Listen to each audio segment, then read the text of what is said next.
welcome to your January 2017 general forecast with moi. Thank you so much for tuning in.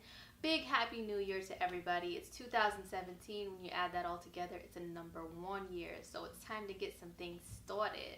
So before we get started on your horoscope, I just wanted to remind you that this is very general for all of the signs that were born under a certain sign, whether by the sun, the moon, or your rising sign. And if you don't know what your rising sign or your moon sign are, then there's a link that I have below to where you can go to a website and find all of that information out.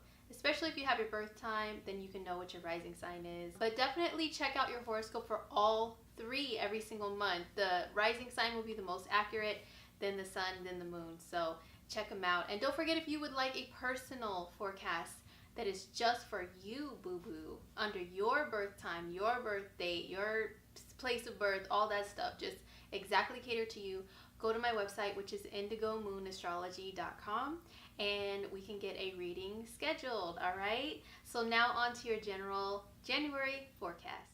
All right, Aries, so this is your forecast. I'm going to show you once again on my board here. So we're going to talk about the position of the sun, which will be in Capricorn the first part of the month up until about the 19th of the month. So the sun is in Capricorn, which is your 10th house of career. Okay, so that means is there's still a focus there for the first 3 quarters of the month on career, on shining out there in the spotlight, in the being at the center of attention. That means, you know, with whatever you're trying to do out in the world, if you are an Aries that is in social media, this is definitely a time where you can be seen, because remember, this is the 12 o'clock mark on the clock. This is when the sun is at its highest point in the sky, okay? So this for you is the 12 o'clock mark personally, where everybody can see you shining. So this is a time to take advantage of changing your career, trying to get a promotion, trying to get seen more on social media. On the 7th, the sun will come in a conjunction with Pluto. Pluto, now, if you guys don't know about the planet Pluto, and yes, we count it as a planet in astrology, to all you science buffs out there that want to correct that, Pluto is the planet of deep transformation. He makes really big, drastic changes happen in your life. On the negative side, Pluto is also paranoia. It is seeing the darker side of life, which can be a good or bad thing. It's a bad thing if you concentrate too much on the darker side. It also rules like the underworld, so to speak. So when the sun comes in conjunction with Pluto, those types of things are dug out and brought to life and brought to the surface for us all. It can bring a little more paranoia. It can bring some power struggles. It can bring more thoughts about people who have passed on, you know, or even death just in general. Like, people may be thinking about wills and their legacy of what they're going to leave behind, especially because this is in Capricorn, the sign of legacy. So for you guys, the sun and Pluto conjunction happens up here in your 10th house in Capricorn. As I mentioned, the house of what you leave behind, your legacy, what you've come here to achieve and to accomplish, your highest, greatest achievements. So just in general, though, for you guys, since this is also the house of like authority figures in a way, like your bosses, people in charge, the government, you may have some power struggles, personal power struggles. You may want to assert your own personal power a lot more and run into some issues with that. Or this can be a good thing where you gain a lot more personal power when this conjunction happens, or you gain a realization of how to bring yourself into more personal power and authority. But just try to avoid being paranoid, being too much of a drill sergeant, too much of an a-hole, you know, and just really overexerting yourself when it comes to your power in this world. So that is around the 7th that conjunction happens. Now on the 4th, we have Mercury, which is still retrograde. It's retrograde, you know, the first few weeks of the month, it's still in its retrograde period, okay? It's going to be retrograding back into Sagittarius on the 4th. It was in Capricorn the whole month of December. Then it goes back into your 9th house for a hot second here for just a few days.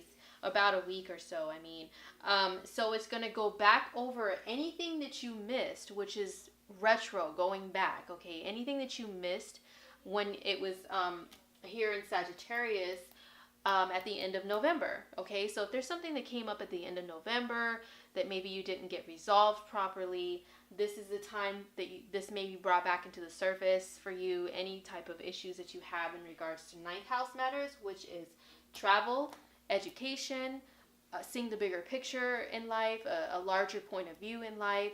So that's Mercury retrograde here from the 4th until the 12th of January, because this is January. But then on the 12th, it goes back into Capricorn, okay?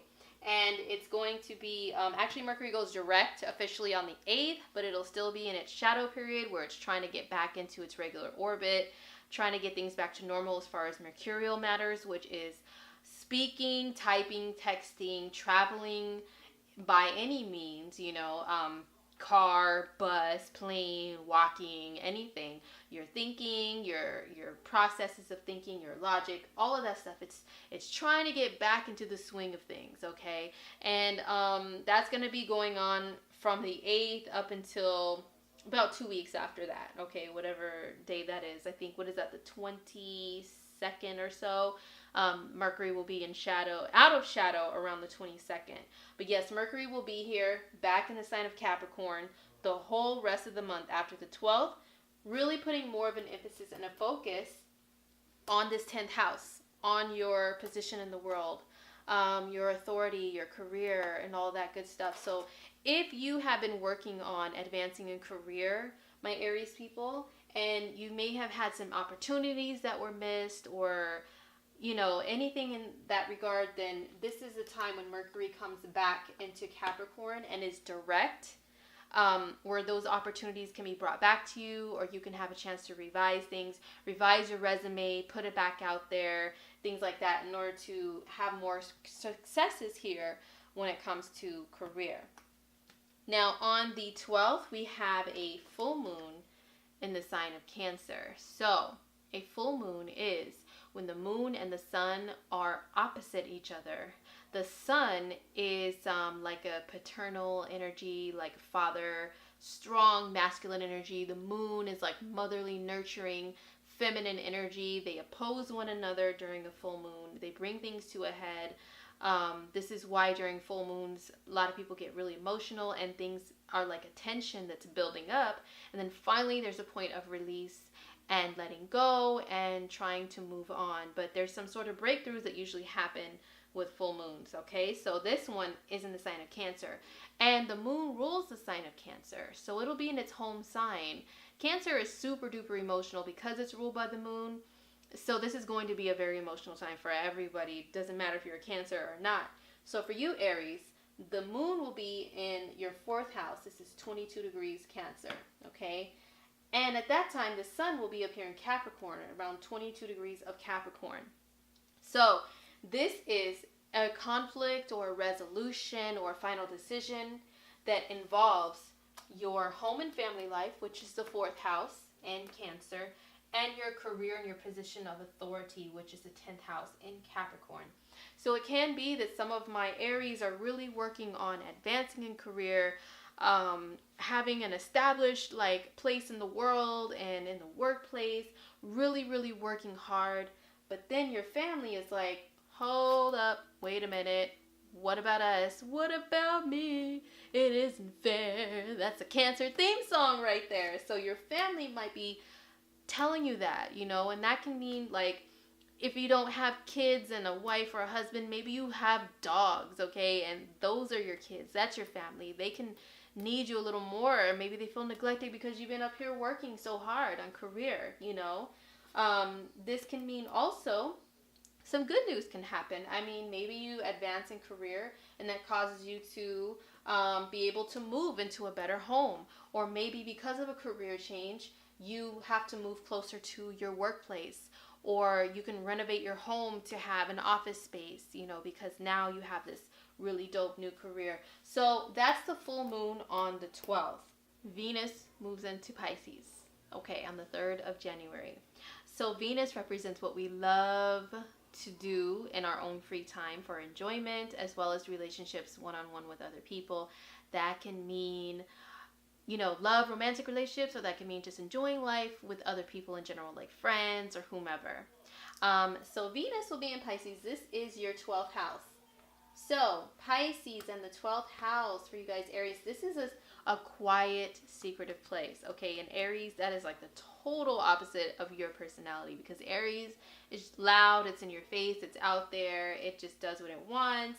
But this can be some time for you to enjoy some downtime, Aries, while Venus is here. Venus will be here from the 3rd through the end of the month. So this can mean, just taking a little time to wind down with your loved ones, or even if you're single, just by yourself, reading books, watching movies, taking long baths, reflecting back on life and love and relationships, and, just reflecting back on a lot of things. Listening to some great music is super duper excellent to do when Venus is in Pisces in your 12th house. Maybe if you do feel like getting out there in the world still, going out to some great concerts, some great shows, some live performances. This is really great to enjoy when Venus is in Pisces. Now, one thing I will warn you of is when Venus is in the 12th house, a lot of people tend to get that damsel in distress syndrome, I like to call it, when it comes to their relationships. Because the energy of Pisces is kind of like that princess that's in a castle, and it's like she's living this grand and amazing life, right? She may even be married, but she's still looking out the window, dreaming of being elsewhere. Oh, my life sucks. Oh, my relationship sucks. I wish I could be out there somewhere. And then they start dreaming of this fantasy person that may or may not exist. I mean, it could be like a celebrity or somebody famous, or even just a real regular Joe Schmo or Jane Schmo online. Somebody that's inaccessible in a way. Maybe somebody that's already in a relationship, and you shouldn't go after them. It's like forbidden, but you're fantasizing about that. That's Venus in the 12th house. So I will warn you that some of you guys may be feeling this, and this, if you're in a relationship, is a little bit of a touchy thing. It's a little bit dangerous, especially because around the beginning of the month, Venus will be in a conjunction with Neptune. Okay, so Neptune is the ruling planet of Pisces. It gives Pisces its dreamy appeal, escapism appeal. So you've got Venus in Pisces, the sign that Neptune rules, in conjunction with Neptune in Pisces, the sign that it rules. It's like all of this like foggy energy of like dissolvement and confusion when it comes to love. So some of my Aries, if you're already partnered with somebody, this is a creep in transit. I'm just going to warn you of that. This is a creep in transit. So be very careful with that. Also with Mars is in Pisces pretty much the whole month up until the very end. Mars has been in Pisces since the end of December, okay? Or around the mid-December. So Venus and Mars together in Pisces. Look, Aries, if you're in a committed relationship, this is a little touchy, okay? Just really try to focus and stay grounded. You've got some grounding here with Mercury in the practical grounded sign of Capricorn. Tap into that, okay? Once Mercury's direct and not confused and retrograde anymore, tap into that if you feel confusion within your relationships of where are we going? I don't know the direction we're taking, or I'm committed to this person, but I don't know. So you may feel a dissolvement of boundaries, Pisces, and end up stepping into, a situation to where you're being unfaithful, just period, point blank. Okay, so be very careful of that. Or if you're a single Aries, the negative side of Venus and Mars and Pisces in your 12th is being a little bit too caught up in fantasy, in people who are inaccessible and dreaming about them and just sitting at home on the internet. I wish I could be with so-and-so, and going off and daydreaming in your mind about them, and, not really taking any action towards like a real relationship and really relating to somebody one-on-one, like for real in the real world, and seeing who they really are, their flaws and all. This can be glossing over the flaws of another person in a relationship or a potential relationship. So those are just the things to be careful of, especially with Venus coming in a conjunction with the South Node in Pisces on the 7th of January. So with these two together, the South Node represents the past, okay? Past karma, past lifetimes. So this can mean that some people, and South Node is also like, in a sense, you know, letting go, okay? So some people can have some experiences of maybe feeling like they've met a soulmate around the 7th of January, feeling like they're yearning for a past love, especially a past love that maybe is no longer here physically on earth or in the spirit world, because Pisces is an energy that rules the spirit world. So, you know, some of you guys can be really going through that. Actually, as a collective, we all can, because, you know, this is Venus and South Node in the sign of Pisces. Everybody will be feeling it. But for you guys, it's a little extra because this is in your 12th house. Okay, the 12th house is the same as Pisces. So it's like double for you, Aries. So just be mindful that you may be feeling some type of way about the past. You may want to reunite with a past lover, a past person that you were in a relationship with.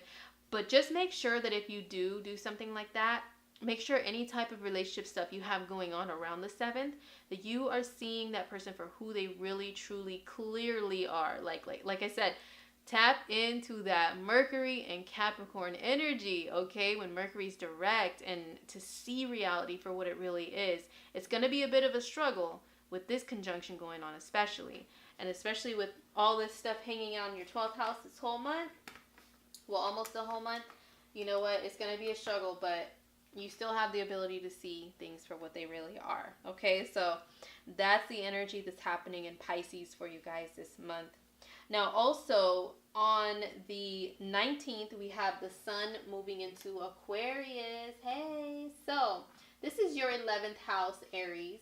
Aquarius and the 11th house rules networking with other people. It's like finding your fellow aliens, I like to say, because the 11th house and Aquarius, they're the energy of like feeling, it's a little complicated. It's got a duality there, okay? It's like this. You want to be an individual and you want to be appreciated for being an individual, but also you want to feel like you belong at the same time. You belong within humanity or within a group or whatever. So that's Aquarius energy. So a lot of times it's like you find your fellow weirdos, you find your fellow aliens. That means pretty much, generally speaking, you want to spend more time with your friends, okay? Or your groups of like-minded people. Maybe even joining some groups online to discuss topics that are, you know, dear to you, that you're passionate about, that maybe the average person doesn't really have any knowledge about. Or, you know, since you're an Aries energy likes, generally speaking about Aries, okay, very fiery and action-oriented. A lot of Aries people love sports, they love cars and things like that. So maybe getting together with some friends a little bit more to enjoy some group activities within those hobbies in those areas. This is also great for career. Especially if you're an Aries that is on social media, this is the time where you really start putting yourself out there a little bit more and networking, especially online. So excellent time. This is also seeing the world from more of a bird's eye view, more of a detached, emotionally detached point of view, even though you have all this emotional Pisces stuff going on at the same time. But this is being able to see things like rise above and look down at all of humanity and say, let me scientifically dissect what these humans are doing and what I'm doing and why I'm feeling this. That's Aquarian energy. So it can help you a little bit while you're feeling all this foggy Pisces stuff too at the same time. Now on the 27th, we have a new moon in the sign of Aquarius in your 11th house. That means a brand new beginning. It's birth, because it's, you know, mother and father, sun and moon come together to birth something new. So with this happening, this can be a new beginning, like a new friendship, maybe joining a new group or organization, starting something new with a group. I know some Aries that are starting, well, actually, I can't really get into that, but just be on the lookout. There's some Aries that I may be collaborating with on something that's very Aquarian and 11th house related, you know, some like-minded individual stuff, and getting things out there into the airwaves, which You know, the energy of Aquarius, if you look at the symbol, there's two waves there. And it is said that that is for Aquarius being the water bearer, the one that brings knowledge, you know, waters the world with its humanitarian efforts. But I also look at it as airwaves, you know, like radio, TV, the internet, stuff like that, to bring people together. So you guys can be starting a new project in those regards in that area. Or this can be just, you know, joining some kind of new group or something that really means something to you guys. Now, on the 28th, we have Mars moving into your sign, into Aries, its home sign. You guys are ruled by Mars. So, let me tell you, Aries, this is going to be a fantastic time for you because you're going to feel so much like in your element, in your zone. You're going to have this natural like sense of just being an extra Aries, like extra Ariesness going on. Because this is your sign. I mean, this is your planet, you know, and it's in your sign. It's home. It feels so energized and like really taking some action. Really getting out there, really charging headfirst into whatever it wants to do. Now, I will warn you of a couple of things with Mars being in your sign. So, I mean, the positive side is more drive towards whatever it is you want to achieve in life. It's an excellent time for that. What also Mars rules is, you know, accidents, bumps and scrapes and bruises, especially in your first house of the body, okay? Mars there can bring about some stuff like that. Mars is heat, you know, it's a little aggravating. It can bring, if you're not careful, maybe some fevers or some type of infections or, you know, injuries. So just be very careful with your physical body while Mars is in Aries. And I may talk about it a little bit more in the month of February because it'll be there pretty much the whole month of February as well. So this is just a sneak preview, okay? But Mars will enter Aries on the 28th, and you will definitely feel the shift right away, especially with it being in your sign. You're going to feel more energized and everything. But yeah, just be very careful with your physical body though. And be careful with what's the word I'm looking for? Overdoing it, okay? Overdoing it when it comes to being in a position of authority over other people, being impatient. That's like a negative Aries trait, is impatience. And looking at everybody else like they're a loser because they're trailing behind you at their own pace and not going at the same pace as you. And just becoming very easily irritated and aggravated, just being honest. So those are things to watch out for with Mars in your sign. But definitely if you're an Aries and want to get into shape, get back into being more active, you had a little too much fun, too much food and drink over the holidays, this is going to be your time to take advantage of being a lot more physically active. So that's what's going on with Aries energetically this month with the planetary activity. And I hope it is a great and exciting month for you guys.